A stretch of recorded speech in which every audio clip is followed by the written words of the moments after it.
This video is not going to be for everybody, so if it doesn't resonate, feel free to scroll on by. One of the biggest struggles I see when people leave these relationships is working through the cognitive dissonance. There was good times and bad times. So how do you reconcile the love and the pain? Because our brain doesn't really like holding two opposite truths at the same time. That's the cognitive dissonance. And we usually just write this off as the trauma bond or euphoric recall. And the typical advice is to write a list of all of the horrible things that that person did and then read over that list whenever euphoric recall comes up.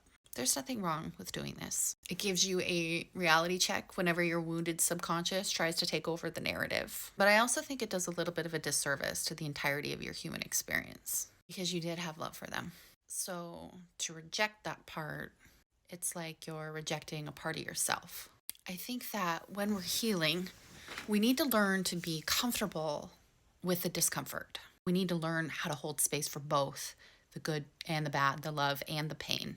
By rejecting the parts of love, you don't end up fully processing the entirety of the experience. I also don't think it's completely fair to villainize the other person. Obviously, any form of abuse is unacceptable, but not all abusers are these evil, awful, horrible monster villains. They are human too.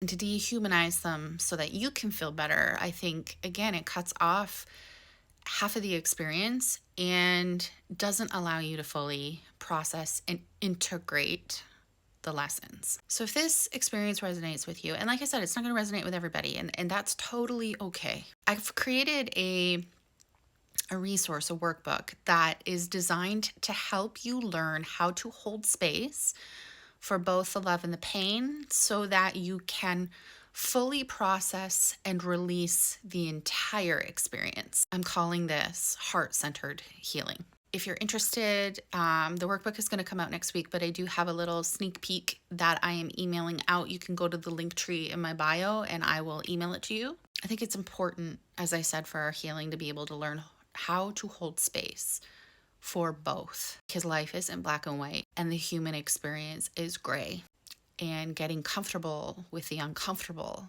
is how we evolve. This workbook will allow you to actually heal your heart.